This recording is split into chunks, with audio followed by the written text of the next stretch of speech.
Chapter 59. "My dear Lizzie, where can you have been walking to?" was a question which Elizabeth received from Jane as soon as she entered their room, and from all the others when they sat down to the table. She had only to say in reply that they had wandered about till she was beyond her own knowledge. She coloured as she spoke, but neither that nor anything else awakened a suspicion of the truth. The evening passed quietly, unmarked by anything extraordinary. The acknowledged lovers talked and laughed. The unacknowledged were silent. Darcy was not of a disposition in which happiness overflows in mirth, and Elizabeth, agitated and confused, rather knew that she was happy than felt herself to be so, for besides the immediate embarrassment, there were other evils before her. She anticipated what would be felt in the family when her situation became known. She was aware that no one liked him but Jane, and even feared that with the others it was a dislike which not all his fortune and consequence might do away. At night she opened her heart to Jane. Though suspicion was very far from Miss Bennet's general habits, she was absolutely incredulous here. "You are joking, Lizzie! This cannot be! Engaged to Mr. Darcy? No, no, you shall not deceive me. I know it to be impossible." "This is a wretched beginning indeed. My sole dependence was on you, and I am sure nobody else will believe me if you do not. Yet indeed I am in earnest. I speak nothing but the truth. He still loves me, and we are engaged." Jane looked at her doubtingly. "Oh, Lizzie, it cannot be. I know how much you dislike him."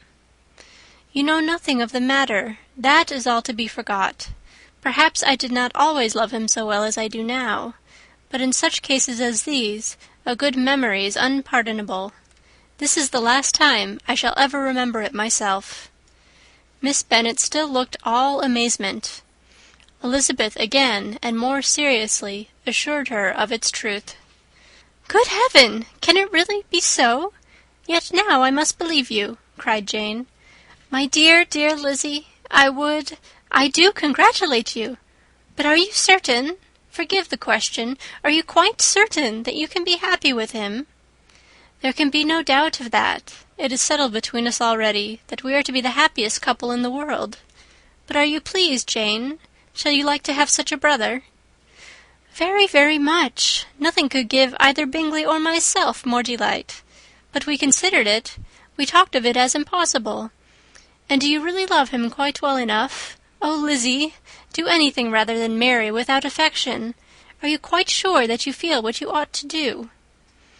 "Oh, yes. You will only think I feel more than I ought to do when I tell you all." "What do you mean?" "Why, I must confess that I love him better than I do Bingley. I'm afraid you will be angry." "My dearest sister, now be serious. I want to talk very seriously. Let me know everything that I am to know without delay. Will you tell me how long you have loved him?" "It has been coming on so gradually that I hardly know when it began. But I believe I must date it from my first seeing his beautiful grounds at Pemberley." Another entreaty that she would be serious, however, produced the desired effect, and she soon satisfied Jane by her solemn assurances of attachment. When convinced on that article, Miss Bennet had nothing further to wish. "Now I am quite happy," said she, "for you will be as happy as myself. I always had a value for him. Were it for nothing but his love of you, I must always have esteemed him. But now, as Bingley's friend and your husband, there can be only Bingley and yourself more dear to me. But, Lizzie, you have been very sly, very reserved with me. How little did you tell me of what passed at Pemberley and Lambton! I owe all that I know of it to another, not to you." Elizabeth told her the motives of her secrecy. She had been unwilling to mention Bingley, and the unsettled state of her own feelings had made her equally avoid the name of his friend. But now she would no longer conceal from her his share in Lydia's marriage. All was acknowledged, and half the night spent in conversation. "Good gracious!" cried Mrs. Bennet, as she stood at a window the next morning. "If that disagreeable Mr. Darcy is not coming here again with our dear Bingley! What can he mean by being so tiresome as to be always coming here? I had no notion but he would go a-shooting or something or other and not disturb us with his company. What shall we do with him? Lizzie, you must walk out with him again, that he may not be in Bingley's way." Elizabeth could hardly help laughing at so convenient a proposal, yet was really vexed that her mother should be always giving him such an epithet. As soon as they entered, Bingley looked at her so expressively and shook hands with such warmth as left no doubt of his good information, and he soon afterwards said aloud, "Mrs. Bennet, have you no more lanes hereabouts in which Lizzie may lose her way again to-day?" "I advise Mr. Darcy and Lizzie and Kitty," said Mrs. Bennet, "to walk to Oakham Mount this morning. It is a nice long walk, and Mr. Darcy has never seen the view." "It may do very well for the others," replied Bingley, "but I am sure it will be too much for Kitty. Won't it, Kitty?" Kitty owned that she had rather stay at home. Darcy professed a great curiosity to see the view from the Mount, and Elizabeth silently consented. As she went upstairs to get ready, Mrs. Bennet followed her, saying, "I am quite sorry, Lizzie, that you should be forced to have that disagreeable man all to yourself, but I hope you will not mind it. It is all for Jane's sake, you know, and there is no occasion for talking to him except just now and then, so do not put yourself to inconvenience." During their walk, it was resolved that Mr. Bennet's consent should be asked in the course of the evening. Elizabeth reserved to herself the application for her mother's. She could not determine how her mother would take it, sometimes doubting whether all his wealth and grandeur would be enough to overcome her abhorrence of the man, but whether she were violently set against the match, or violently delighted with it, it was certain that her manner would be equally ill adapted to do credit to her sense, and she could no more bear that Mr. Darcy should hear the first raptures of her joy than the first vehemence of her disapprobation. In the evening, soon after Mr. Bennet withdrew to the library, she saw Mr. Darcy rise also and follow him, and her agitation on seeing it was extreme. She did not fear her father's opposition, but he was going to be made unhappy, and that it should be through her means, that she, his favourite child, should be distressing him by her choice, should be filling him with fears and regrets in disposing of her, was a wretched reflection, and she sat in misery till Mr. Darcy appeared again, when, looking at him, she was a little relieved by his smile. In a few minutes he approached the table where she was sitting with Kitty, and while pretending to admire her work, said in a whisper, "Go to your father, he wants you in the library." She was gone directly. Her father was walking about the room, looking grave and anxious. "Lizzie," said he, "what are you doing? Are you out of your senses to be accepting this man? Have not you always hated him?" How earnestly did she then wish that her former opinions had been more reasonable, her expressions more moderate. It would have spared her from explanations and professions which it was exceedingly awkward to give, but they were now necessary, and she assured him with some confusion of her attachment to Mr. Darcy. "Or in other words, you are determined to have him. He is rich, to be sure, and you may have more fine clothes and fine carriages than Jane, but will they make you happy?" "Have you any other objection," said Elizabeth, "than your belief of my indifference?" "None at all. We all know him to be a proud, unpleasant sort of man, but this would be nothing if you really liked him." I do like him," she replied with tears in her eyes. "I love him. Indeed, he has no improper pride. He is perfectly amiable. You do not know what he really is. Then pray do not pain me by speaking of him in such terms." "Lizzie," said her father, "I have given him my consent. He is the kind of man, indeed, to whom I should never dare refuse anything which he condescended to ask. I now give it to you, if you are resolved on having him. But let me advise you to think better of it. I know your disposition, Lizzie. I know that you could be neither happy nor respectable unless you truly esteemed your husband, unless you looked up to him as a superior. Your lively talents would place you in the greatest danger in an unequal marriage. You could scarcely escape discredit and misery. My child, let me not have the grief of seeing you unable to respect your partner in life. You know not what you are about." Elizabeth, still more affected, was earnest and solemn in her reply. and at length, by repeated assurances that Mr. Darcy was really the object of her choice, by explaining the gradual change which her estimation of him had undergone, relating her absolute certainty that his affection was not the work of a day, but had stood the test of many months' suspense, and enumerating with energy all his good qualities, she did conquer her father's incredulity, and reconcile him to the match. "Well, my dear," said he, when she ceased speaking, "I have no more to say. If this be the case, he deserves you. I could not have parted with you, my Lizzie, to any one less worthy." To complete the favourable impression, she then told him what Mr. Darcy had voluntarily done for Lydia. He heard her with astonishment. "This is an evening of wonders indeed. And so Darcy did everything, made up the match, gave them money, paid the fellow's debts, and got him his commission. So much the better. It will save me a world of trouble and economy. Had it been your uncle's doing, I must and would have paid him. But these violent young lovers carry everything their own way. I shall offer to pay him tomorrow. He will rant and storm about his love for you, and there will be an end of the matter."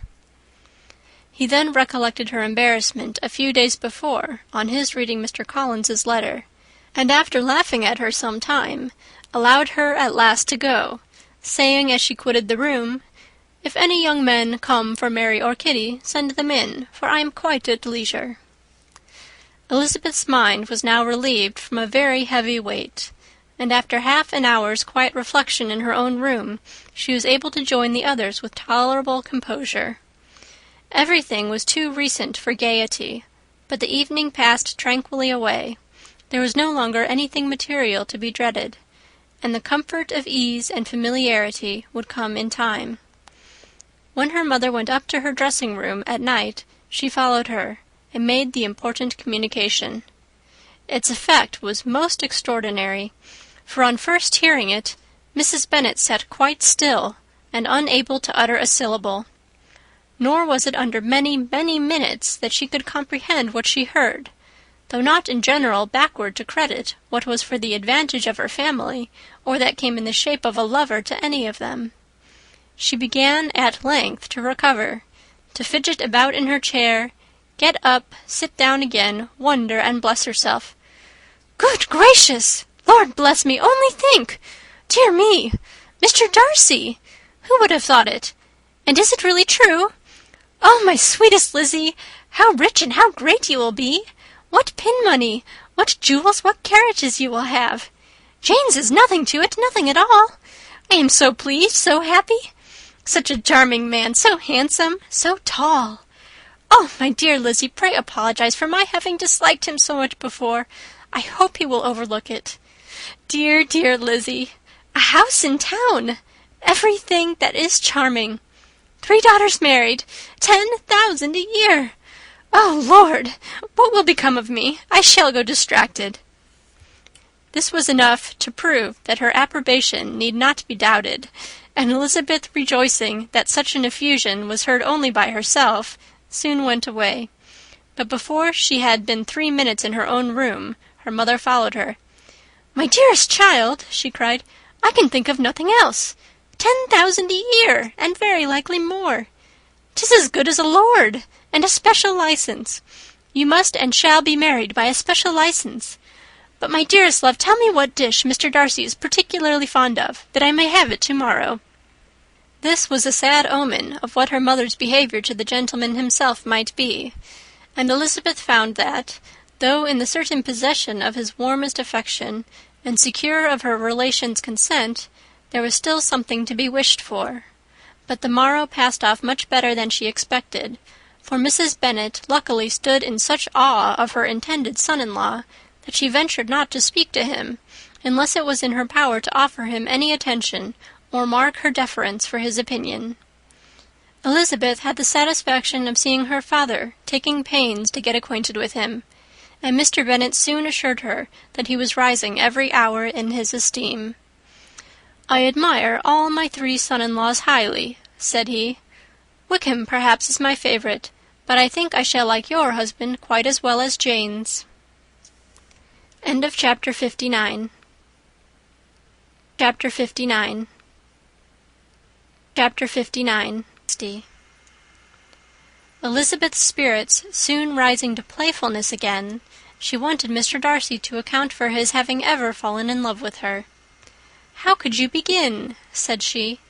"I can comprehend your going on charmingly, when you had once made a beginning, but what could set you off in the first place?" "I cannot fix on the hour, or the spot, or the look, or the words which laid the foundation. It is too long ago.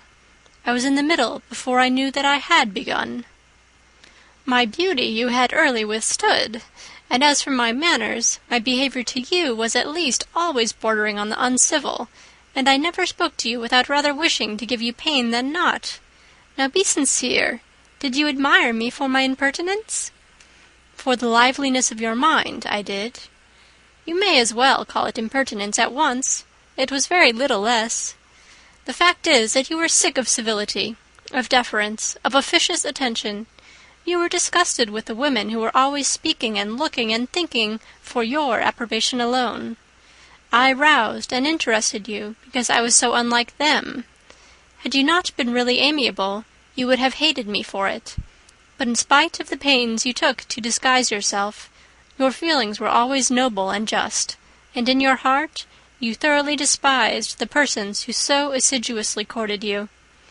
There, I have saved you the trouble of accounting for it.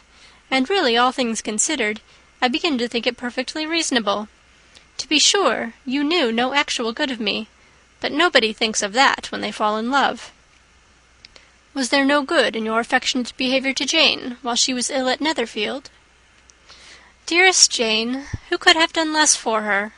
But make a virtue of it by all means. My good qualities are under your protection, and you are to exaggerate them as much as possible. And in return it belongs to me to find occasions for teasing and quarrelling with you as often as may be. And I shall begin directly by asking you what made you so unwilling to come to the point at last. What made you so shy of me when you first called, and afterwards dined here? Why, especially when you called, did you look as if you did not care about me?" "Because you were grave and silent, and gave me no encouragement." "But I was embarrassed, and so was I." "You might have talked to me more when you came to dinner. A man who had felt less might." "How unlucky that you should have a reasonable answer to give, and that I should be so reasonable as to admit it. But I wonder how long you would have gone on if you had been left to yourself. I wonder when you would have spoken if I had not asked you. My resolution of thanking you for your kindness to Lydia had certainly great effect. Too much, I am afraid. For what becomes of the moral if our comfort springs from a breach of promise? For I ought not to have mentioned the subject. This will never do." "You need not distress yourself. The moral will be perfectly fair. Lady Catherine's unjustifiable endeavours to separate us were the means of removing all my doubts. I am not indebted for my present happiness to your eager desire of expressing your gratitude. I was not in a humour to wait for any opening of yours. My aunt's intelligence had given me hope, and I was determined at once to know everything." "Lady Catherine has been of infinite use, which ought to make her happy, for she loves to be of use. But tell me, what did you come down to Netherfield for? Was it merely to ride to Longbourn and be embarrassed, or had you intended any more serious consequence?" "My real purpose was to see you, and to judge, if I could, whether I might ever hope to make you love me.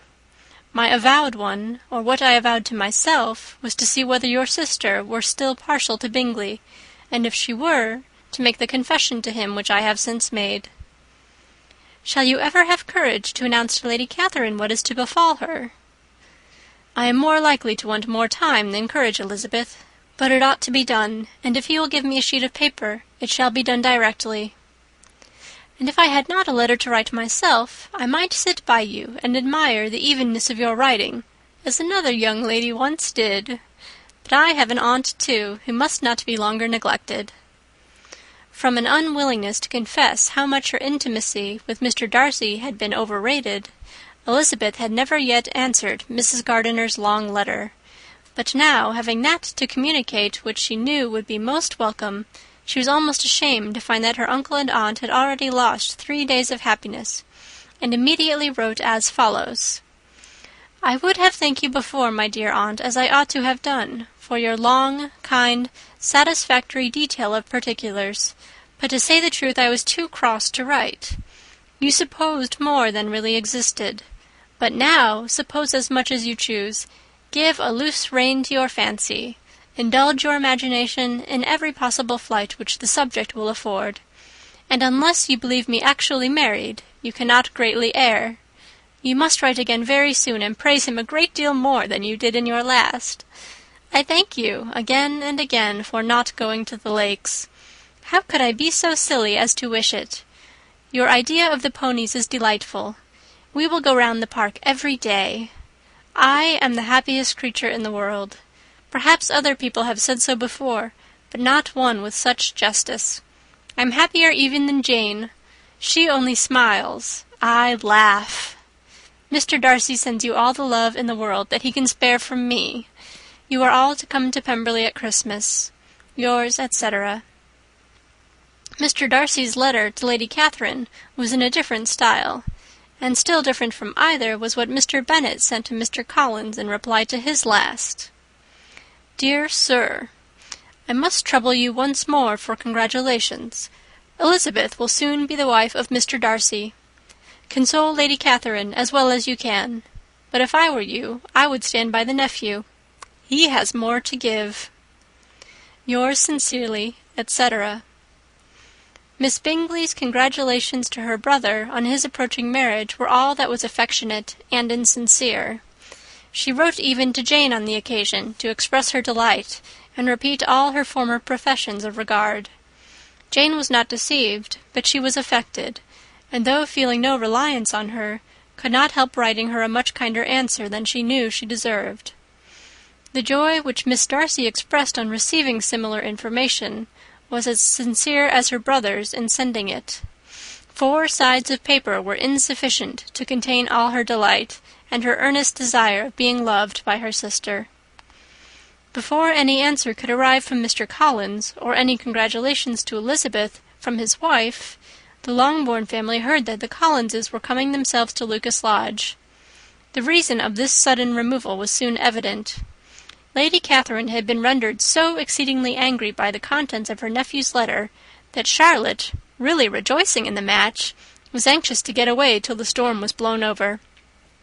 At such a moment the arrival of her friend was a sincere pleasure to Elizabeth, though in the course of their meetings she must sometimes think the pleasure dearly bought when she saw Mr. Darcy exposed to all the parading and obsequious civility of her husband. He bore it, however, with admirable calmness.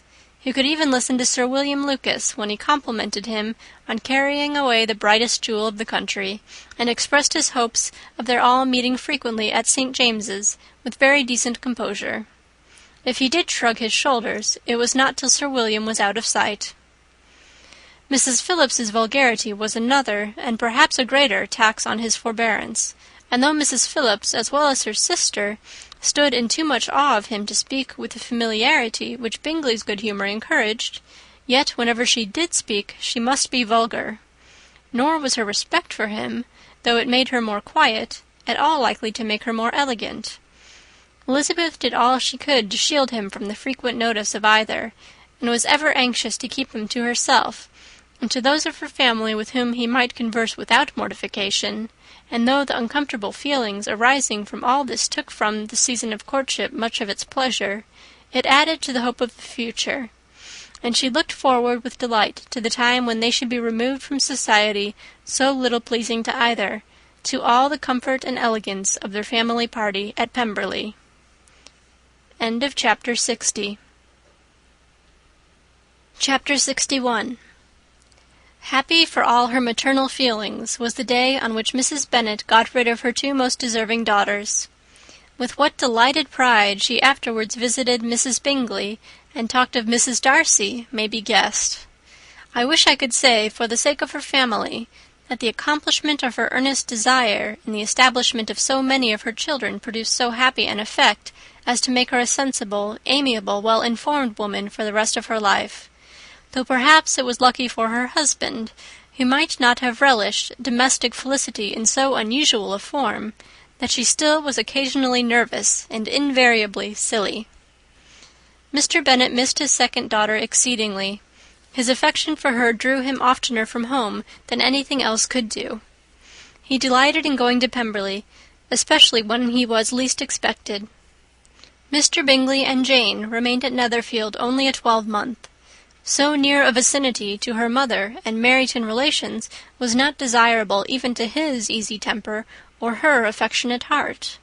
The darling wish of his sisters was then gratified. He bought an estate in a neighbouring county to Derbyshire, and Jane and Elizabeth, in addition to every other source of happiness, were within 30 miles of each other. Kitty, to her very material advantage, spent the chief of her time with her 2 elder sisters. In society so superior to what she had generally known, her improvement was great. She was not of so ungovernable a temper as Lydia, and removed from the influence of Lydia's example, she became, by proper attention and management, less irritable, less ignorant, and less insipid. From the further disadvantage of Lydia's society, she was of course carefully kept, and though Mrs. Wickham frequently invited her to come and stay with her, with the promise of balls and young men, her father would never consent to her going. Mary was the only daughter who remained at home, and she was necessarily drawn from the pursuit of accomplishments by Mrs. Bennet's being quite unable to sit alone. Mary was obliged to mix more with the world, but she could still moralize over every morning visit, and as she was no longer mortified by comparisons between her sister's beauty and her own, it was suspected by her father that she submitted to the change without much reluctance. As for Wickham and Lydia, their characters suffered no revolution from the marriage of her sisters. He bore with philosophy the conviction that Elizabeth must now become acquainted with whatever of his ingratitude and falsehood had before been unknown to her, and in spite of everything was not wholly without hope that Darcy might yet be prevailed on to make his fortune. The congratulatory letter which Elizabeth received from Lydia on her marriage explained to her that, by his wife at least, if not by himself, such a hope was cherished. The letter was to this effect: "My dear Lizzie, I wish you joy. If you love Mr. Darcy half as well as I do my dear Wickham, you must be very happy. It is a great comfort to have you so rich, and when you have nothing else to do, I hope you will think of us. I am sure Wickham would like a place at court very much, and I do not think we shall have quite money enough to live upon without some help. Any place would do, of about 300 or 400 a year. But, however, do not speak to Mr. Darcy about it, if you had rather not. Yours, etc." As it happened that Elizabeth had much rather not, she endeavoured in her answer to put an end to every entreaty and expectation of the kind. Such relief, however, as it was in her power to afford, by the practice of what might be called economy in her own private expenses, she frequently sent them. It had always been evident to her that such an income as theirs, under the direction of 2 persons so extravagant in their wants and heedless of the future, must be very insufficient to their support, and whenever they changed their quarters, either Jane or herself were sure of being applied to for some little assistance towards discharging their bills.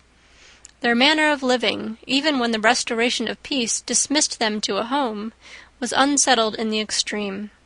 They were always moving from place to place in quest of a cheap situation, and always spending more than they ought. His affection for her soon sunk into indifference. Hers lasted a little longer, and in spite of her youth and her manners, she retained all the claims of reputation which her marriage had given her. Though Darcy could never receive him at Pemberley, yet, for Elizabeth's sake, he assisted him further in his profession. Lydia was occasionally a visitor there, when her husband was gone to enjoy himself in London or Bath, and with the Bingleys they both of them frequently stayed so long that even Bingley's good humour was overcome, and he proceeded so far as to talk of giving them a hint to be gone.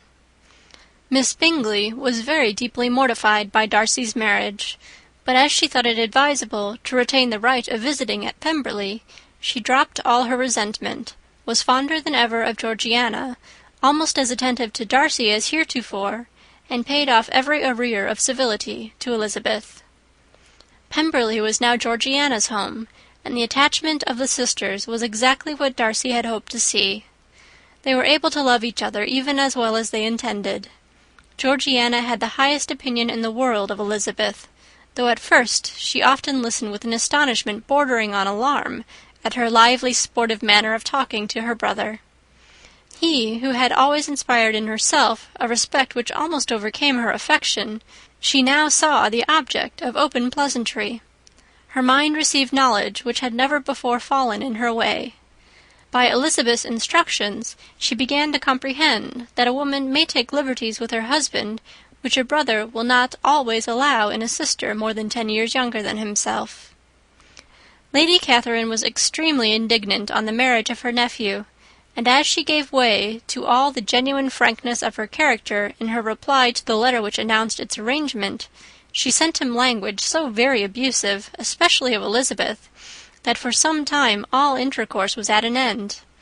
But at length, by Elizabeth's persuasion, he was prevailed on to overlook the offence and seek a reconciliation, and, after a little further resistance on the part of his aunt, her resentment gave way, either to her affection for him, or her curiosity to see how his wife conducted herself, and she condescended to wait on them at Pemberley, in spite of that pollution which its woods had received, not merely from the presence of such a mistress, but the visits of her uncle and aunt from the city. With the Gardiners they were always on the most intimate terms.